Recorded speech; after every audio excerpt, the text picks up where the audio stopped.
Hi, cats and kittens. It's Amy from Savor Salvage Scent, and I hope this finds you well. Today, I thought I would share with you my Chanel perfume collection. Before I dive in, welcome to any of you who are new to the channel. This mostly focuses on all things perfume and fragrance related with an occasional other creative or DIY project. And to those of you returning, thank you so much. For those of you who haven't, I hope you'll consider clicking the red subscribe button just so we can stay in touch and keep the conversation going. And I welcome questions, thoughts, ideas, etc. So, for those of us who like perfume, the name Chanel, of course, is probably not a new thing.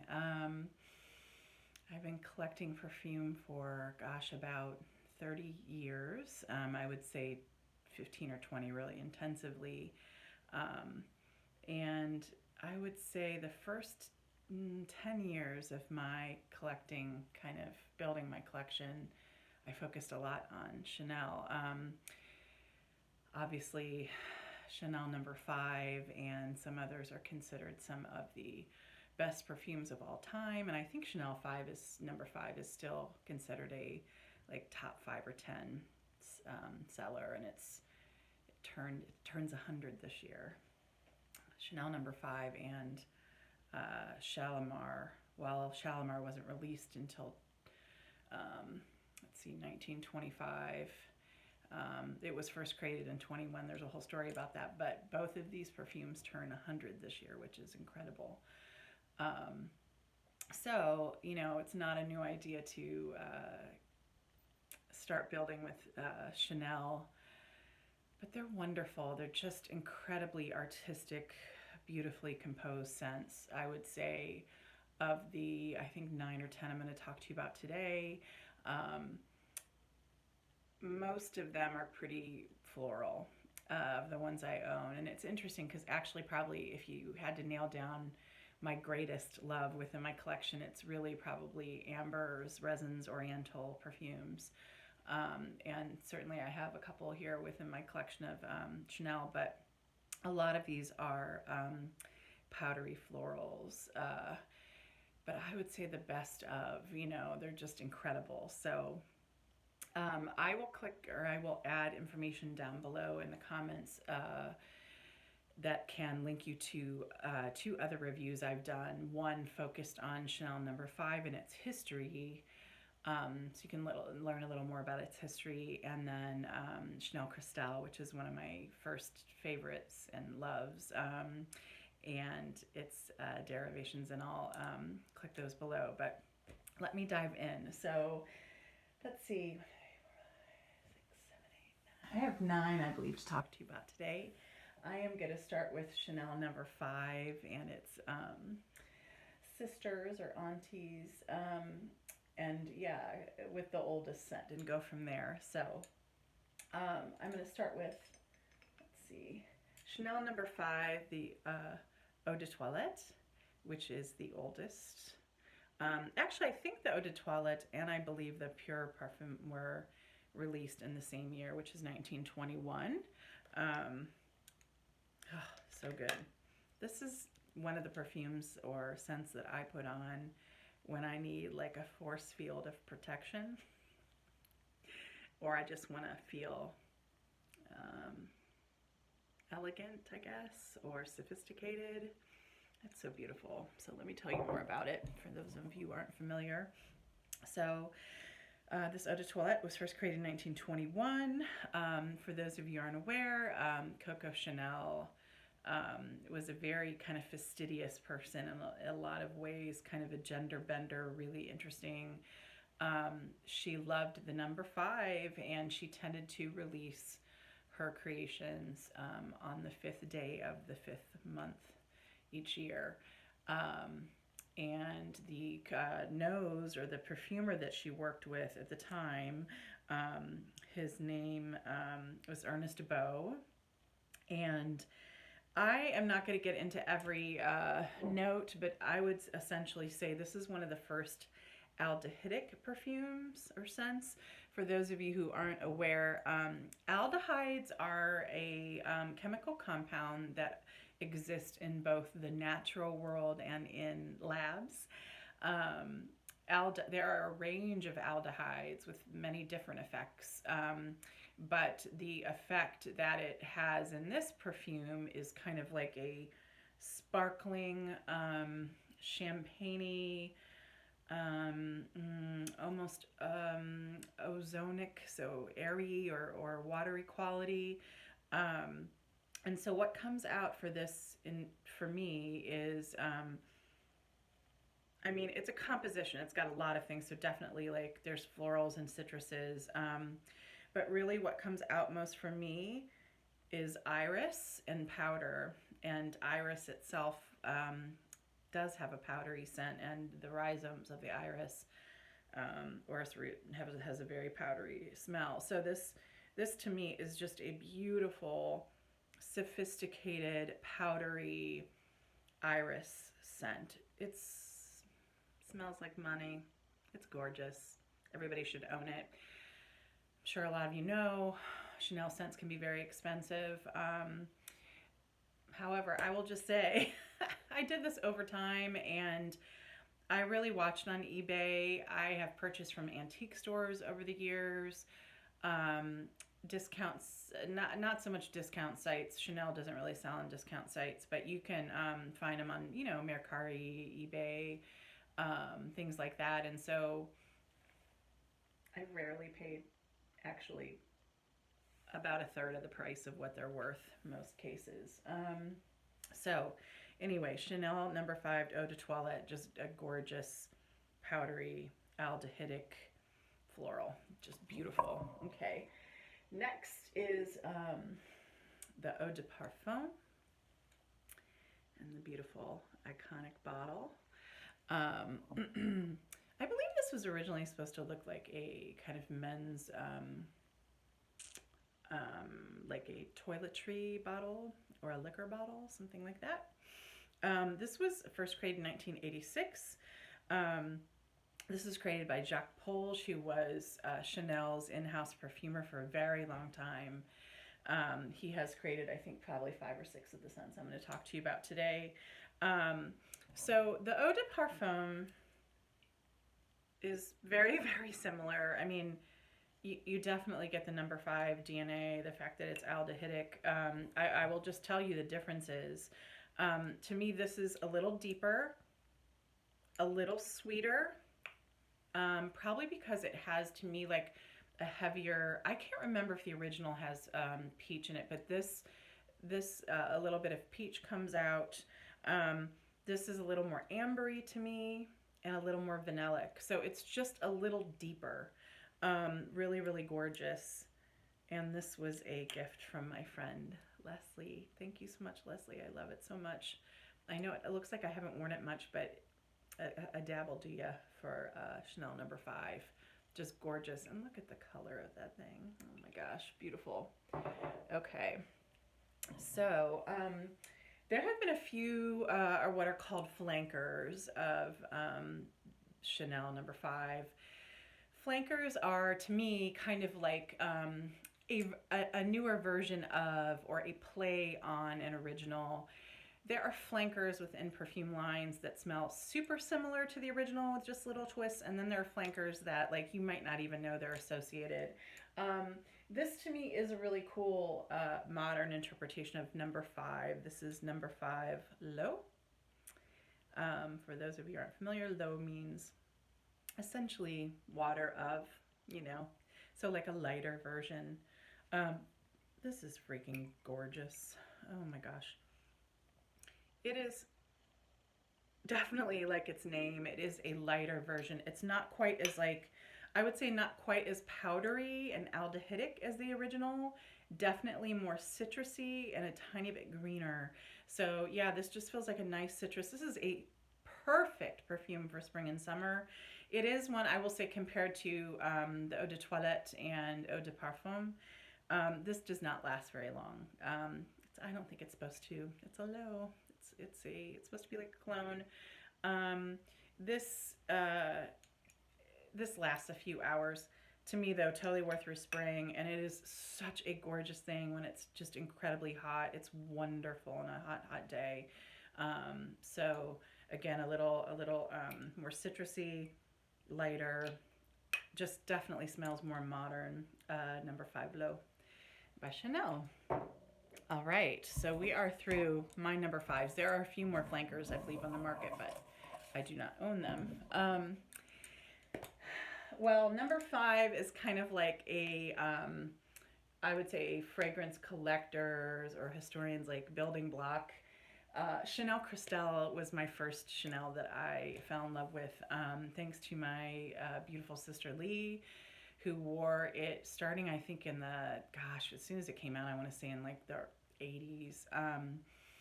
And she just smelled gorgeous. So I'm going to show you the versions I have. I have a tiny little, kind of like a tester. I have the Eau de Toilette. Came in this kind of bottle. And I have, this was the bottle my sister, I believe, had when I was growing up. The Eau de Parfum.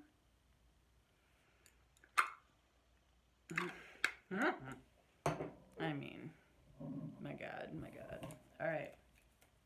So I'm going to talk to you first about the Eau de Toilette, which was the first to come out. This came out in 1974. Oh, I can't even just describe to you. And part of this is because it's scent memories. Like my sister wore this, even though I think this is tremendous in the spring and summer. I mean, you could wear it year round. This is a signature worthy scent. But my sister wore it, and I remember when she first wore it was around the holidays, the winter holidays. And so I associate this with like Christmas gatherings and things. And so there's a lot of scent memory here too. But to me, it was one of the first perfumes I just smell in love with. There you go. Perfect. It's so classic and sophisticated. So this is really more of a chypre, and for those of you who aren't familiar, pardon me, it's argued really what the components of a chypre are, but in my mind they are essentially usually 3 to 4 things. In this case it's citrus, some kind of citrus, some kind of oak, moss, and typically a resin like labdanum or something like that. So this is a chypre for sure, Chanel Cristal, the Eau de Toilette. To me, what stands out is like, this to me is a citrus that has a lot of depth and sophistication. It also has some florals, and it's grassy. But just gorgeous. Cannot say enough about how great Chanel Cristal is. I don't think that many people wear it anymore, sadly. And I think you just smell like $1,000,000 when you wear it. So that is the Eau de Toilette. The Eau de Parfum, I would say, again, is just a little richer. And by the way, I believe the nose for the original, the Eau de Toilette, was Henri Robert. And the nose for the Eau de Parfum is Jacques Polge. This was created in 1993. And again, this is kind of like a, if the Eau de Toilette is real grassy and citrusy, this is just a bit warmer and richer. Yeah, and again, I can't remember if it's a note, but I get a little fruit or peach or something like that in this too. So again, just a little deeper version of the original Eau de Toilette. So Cristal, beautiful. They are, you can tell them apart. I mean, the one I would say, the Eau de Toilette has a bit more of like almost a woody quality too, just lighter. Yeah, so Chanel Cristal. All right, so now I'm going to go back again quickly to a really, really old one. So number 5 came out in 21, and then Chanel 22, number 22. I wish I knew the significance. I've heard that there are like varying tales. some people just say it was because it was released in 22. I know that Coco Chanel was big on numbers. I actually just opened this. I have owned this for like, don't ask me. I have a lot of perfumes, but I have held on to this for a while. I purchased it, and it had this metal kind of top that was very hard to take off.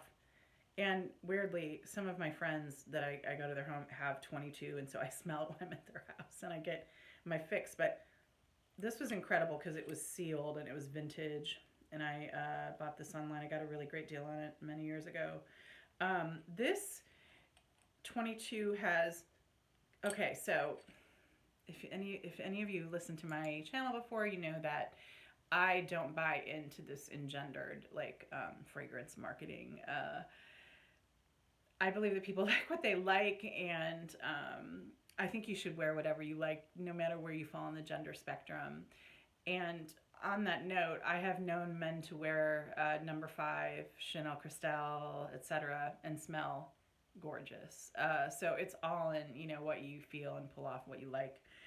I would say, though, as far as how modern scents are interpreted or marketed, that number 22, I think, has more kind of marketed masculine aspects. To me, this does have similarities to number 5. It's aldehydic again. It's a really rich, beautiful composition. By the way, did I say who created this? I'm sorry. So this was created by Ernest Beau, who was the same nose who created number 5.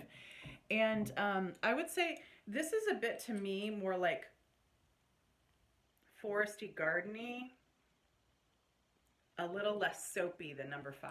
Number 5 with the aldehydic kind of, so not only was number 5 one of the first aldehydic scents, but it kind of was like almost an overdose of aldehydes, like very strong, and so like that sparkling, powdery kind of quality. This is, while it's an aldehyde, to me it's not quite as aldehydic as number 5. It's a little more foresty, mossy,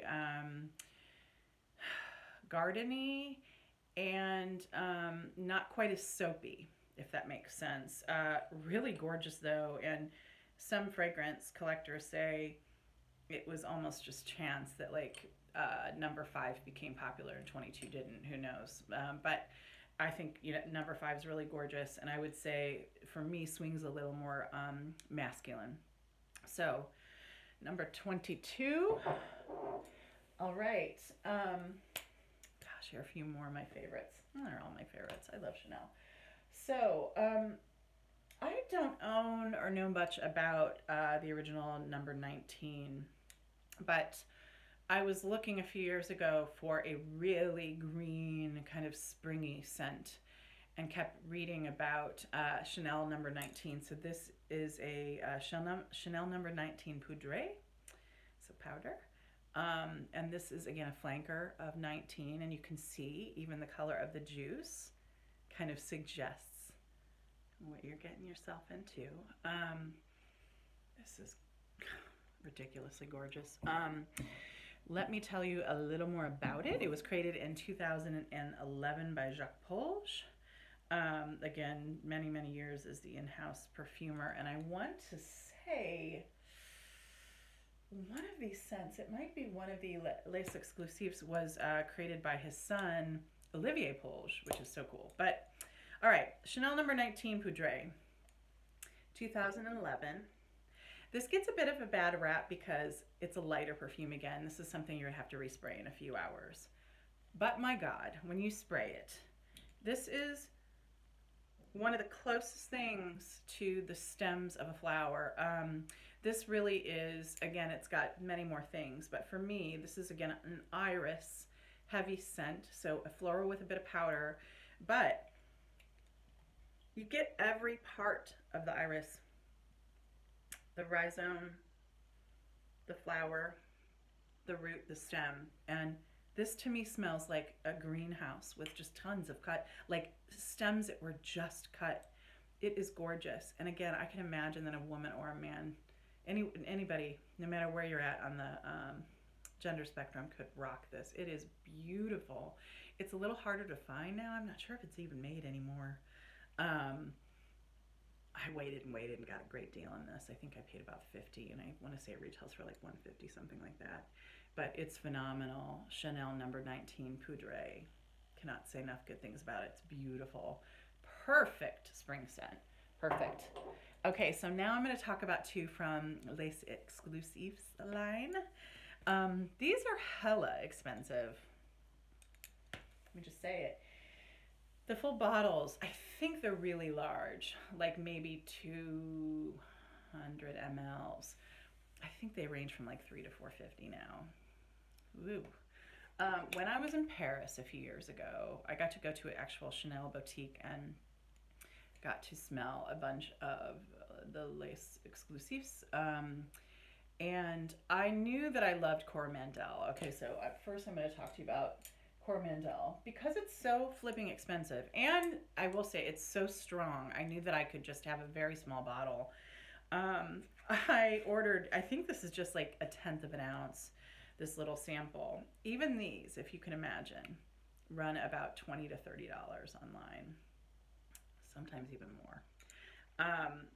The cool thing is Coromandel, to me, it literally just takes a drop or two. I will have this for 10 or 20 years. So Coromandel was named after, among the many cool things that Coco Chanel did is she collected and hung Coromandel, or beautiful lacquered Asian screens in her apartment, in her Paris apartment. And that is to capture this, that name is to capture like what are the main notes or things that are focused on in the scent. To me, it is really just a beautiful, it's like a combination of a typical like oriental scent, so something amberine resonance with a hint of a gourmand edge. This has a bit of like a white chocolate lean. I actually sprayed this on or dabbed it on a scent strip. So I get slightly woody, like a lacquered screen, ambery, resinous, and then the tiny bit of white chocolate. This is a crazy thought because my whole, frankly, life is, I love collecting perfume. But if somebody forced me and said you could only have one perfume your whole life, this would do it for me. Coromandel is perfect. It's gorgeous. I understand it's been reformulated a few times recently, and I hear that it's getting like doused down, that it's not as strong as it used to be. The good thing is this bottle will last me a long time. Now, you know, if suddenly someone dropped a big bottle on my lap, I would not be sad about it. But the point is, it's so strong and beautiful and unique that I think it can last a long time. I think it can bridge the gap of any season, and it's just a freaking masterpiece. I mean, it is so beautiful. It's one of those things where it's a perfume that I say is like beyond the sum of its parts. It's just magical. It's so beautiful. And when other people have it on, only a few times have I smelled it on other humans, both a woman and a man, and I was just like a puppy following them around. It smells incredible. So Chanel Coromandel. If I didn't note, I think this was really released in the early 2010s. Okay, so when I ordered this originally for my 20 some dollars, by mistake, the seller sent me this little box of Chanel Sycomore. And I immediately wrote them and said, oh, I'm so sorry. I actually ordered Coromandel. And they were like, oh, we'll send it to you. Why don't you just keep the Sycomore? And I was like, darn.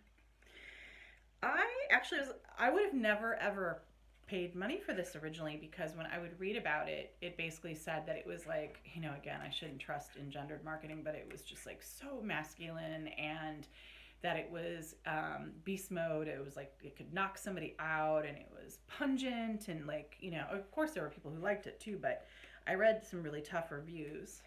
I am so glad that this thing came to me, and I, you know, was able to judge it on my own. I say that this is the scent that, holy cow, I just dropped that little lid. Okay. This is the scent that made me fall in love with vetiver. So vetiver is like a cross almost between like a grass and a hay smell. And again, well, it has other things. And this was created by Jacques Polge as well. It's just the most beautiful. It also is an aldehyde. What else am I getting? This also, I think, has violet. Vetiver scent sometimes, I don't know if this has tobacco or if it just smells like tobacco, but vetiver can kind of have that like dried, grassy feel. This thing smells like the sexiest forest you were ever in. And like Coromandel, maybe even I can get away with less. I can do one dab of this and smell it all day, especially if I put it like on a little on my clothing. It's incredible. So Chanel Sycomore, again, really expensive for a retail bottle. I think, yeah, $3-4.50, something like that. But I'm telling you, especially if you're not like a fiend like I am that has to have every perfume in the world, this is worth the money. It's incredible. It'll last you forever. It's beautiful. You won't smell like everybody else, and you will smell like the sexiest forest alive. What could be bad? So that is my Chanel collection. Tell me, those of you who are Chanel enthusiasts, what am I missing? I know there are a lot, but what can I not live without based on what I like? Those of you who perhaps don't like Chanel, tell me why. Anyway, hope you enjoyed and talk soon. Cheers. Bye.